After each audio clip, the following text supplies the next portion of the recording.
Welcome to serial किस्सा YouTube channel, जहां हर कहानी सिर्फ कहानी नहीं होती बल्कि एक ऐसा राज होता है जो धीरे धीरे खुलता है और दिल की धड़कनों को तेज कर देता है। आज की कहानी में रिश्तों के पीछे छिपी साजिश, भरोसे के पीछे छुपा धोखा और एक ऐसा सच सामने आने वाला है जो सब कुछ बदल सकता है। सोचिए, अगर किसी घर की शांति के पीछे कोई चुपचाप आग लगा रहा हो और अचानक कोई उस सच्चाई का गवाह बन जाए तो क्या होगा? क्या सच सामने आएगा या फिर एक नया खेल शुरू होगा? आज के एपिसोड में वही पल आने वाला है जब झेंडे पहली बार मीरा की असली चाल समझ जाएगा और यहीं से शुरू होगी एक खामोश जंग। शाम का वक्त था, हवा में हल्की ठंडक थी, लेकिन माहौल में एक अजीब बेचैनी तैर रही थी। मीरा धीरे धीरे गोपाल जी के घर की तरफ बढ़ रही थी। उसके चेहरे पर चिंता का नकाब था, मगर उसकी आंखों में कुछ और ही चल रहा था।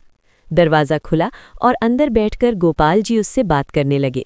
मीरा बहुत मासूम आवाज़ में उनसे आर्यवर्धन और अनु के रिश्ते की बातें करने लगी। वो हर शब्द सोच समझकर बोल रही थी, हर वाक्य ऐसा जैसे किसी के दिल में शक का बीज बोने के लिए बनाया गया हो। गोपाल जी, मीरा धीमी आवाज़ में बोली, मैं तो बस आपकी भलाई चाहती हूँ, लेकिन मुझे नहीं लगता कि आर्यवर्धन अनु को सच में खुश रख पाएगा। गोपाल जी पहले तो चुप रहे, लेकिन मीरा लगातार बातें करती रही। उसने पुराने किस्से छेड़े, अधूरी बातें बताईं और ऐसे सवाल उठाए जिनसे किसी भी पिता का मन डगमगा जाए। धीरे धीरे गोपाल जी के चेहरे पर चिंता साफ दिखने लगी।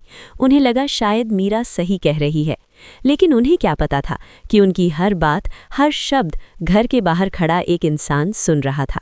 वो था झेंडे। झेंडे वहां किसी काम से आया था, मगर जैसे ही उसने मीरा की आवाज़ सुनी वो रुक गया। पहले उसे लगा ये एक सामान्य बातचीत होगी, लेकिन जैसे जैसे मीरा की बातें उसके कानों में पड़ी, उसका चेहरा सख्त होता गया। उसे समझते देर नहीं लगी कि मीरा जानबूझकर आर्यवर्धन के खिलाफ जहर घोल रही है। उसकी मुट्ठियां कस गईं। उसके दिमाग में सिर्फ एक ही बात घूम रही थी, ये औरत आखिर चाहती क्या है? कुछ देर बाद मीरा वहां से निकलने लगी। गोपाल जी अंदर चले गए। बाहर अंधेरा थोड़ा और गहरा हो चुका था। मीरा जैसे ही मुड़ी, अचानक सामने खड़े झेंडे को देखकर ठिठक गई। उसके चेहरे का रंग उड़ गया। झेंडे सर, आप यहाँ, वो भी इस वक्त? झेंडे की आंखें शांत थीं, मगर उनमें गुस्सा साफ छलक रहा था। वो धीरे से बोला, ये सवाल तो मैं भी आपसे पूछ सकता हूँ, आप यहाँ क्या कर रही थीं? मीरा ने तुरंत खुद को संभाला। वो मुस्कुराई, जैसे कुछ हुआ ही ना हो। अरे, मैं तो बस इधर से गुजर रही थी, सुना कि गोपाल जी की तबीयत ठीक नहीं है, तो सोचा मिलती चलूं। झेंडे हल्का सा हंसा, लेकिन उस हंसी में तंज था। देखिए मीरा मैडम, मुझे बातों को घुमाने की आदत नहीं है, इसलिए सीधे बोल रहा हूँ। आप आर्या और अनु के रिश्ते से दूर रहिए। मीरा की मुस्कान धीरे धीरे गायब होने लगी। झेंडे आगे बोला, और अभी जो आपने गोपाल जी के कान भरे हैं वो सब बंद कर दीजिए, वरना ये आपके लिए अच्छा नहीं होगा। कुछ पल के लिए खामोशी छा गई। फिर मीरा हल्का सा मुस्कुराई, जैसे उसे कोई डर ही ना हो। झेंडे सर, आप मुझे धमकी दे रहे हैं? झेंडे ने बिना पलक झपकाए जवाब दिया, आप इसे जो समझना चाहें समझ लीजिए, लेकिन अब मैं आपकी सच्चाई छुपा नहीं पाऊंगा। मीरा के चेहरे पर तनाव साफ दिखाई देने लगा। झेंडे की आवाज़ और सख्त हो गई, अगर आपने आर्या और अनु को अलग करने की कोशिश की तो मैं आपकी सारी सच्चाई आर्या सर के सामने बता दूंगा। ये सुनते ही मीरा की सांसें तेज हो गईं। उसे पहली बार लगा कि खेल उसके हाथ से निकल सकता है। झेंडे ने आखिरी बार किया, और आप जानती हैं, जब आर्य सर को सच्चाई पता चलेगी तो वो क्या करेंगे? अब मीरा के चेहरे पर डर साफ था। आप ऐसा नहीं कर सकते, उसने धीमी आवाज़ में कहा, आप मुझे जानते नहीं हैं। झेंडे तुरंत बोला, मैं आर्य सर के लिए कुछ भी कर सकता हूँ, अगर आपको मुझे आजमाना है तो ज़रूर आजमाइए। इतना कहकर झेंडे वहाँ से चला गया। मीरा वहीं खड़ी रह गई। उसके चेहरे की मुस्कान गायब हो चुकी थी। अब उसकी आंखों में सिर्फ बेचैनी थी। उसके दिमाग में झेंडे की बातें गूंज रही थीं। वो सच में सब बता देगा। पहली बार मीरा को एहसास हुआ कि उसका प्लान खतरे में पड़ चुका है। वो धीरे धीरे सोचने लगी, अब हर कदम बहुत संभल कर उठाना होगा। एक छोटी सी गलती और सब खत्म। लेकिन क्या मीरा इतनी आसानी से हार मानने वाली थी? नहीं। उसके चेहरे पर धीरे धीरे फिर वही रहस्यमयी मुस्कान लौट आई। उसने मन ही मन कहा, अगर झेंडे मेरे रास्ते में आएगा तो मुझे नया रास्ता बनाना पड़ेगा। अब कहानी सिर्फ रिश्तों की नहीं रह गई थी, ये बन चुकी थी चाल और जवाबी चाल की जंग। उधर झेंडे गाड़ी में बैठा था। उसका चेहरा गंभीर था।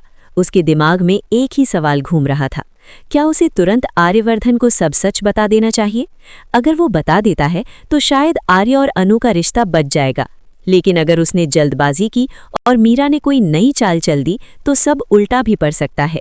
झेंडे जानता था कि ये सिर्फ एक पारिवारिक मामला नहीं रहा, बल्कि अब ये भरोसे की लड़ाई बन चुकी है। उधर घर में अनु आर्यवर्धन का इंतजार कर रही थी। उसे अंदाजा भी नहीं था कि उसके रिश्ते के खिलाफ कोई चुपचाप साजिश रच रहा है। आर्यवर्धन अपने काम में व्यस्त था, लेकिन जल्द ही उसकी जिंदगी में ऐसा तूफान आने वाला था जो सब बदल देगा। कौन जीतेगा, सच या चालाकी? क्या झेंडे सही समय पर सच्चाई बता पाएगा, या मीरा पहले ही ऐसा दांव चल देगी कि कोई उस पर शक भी नहीं करेगा?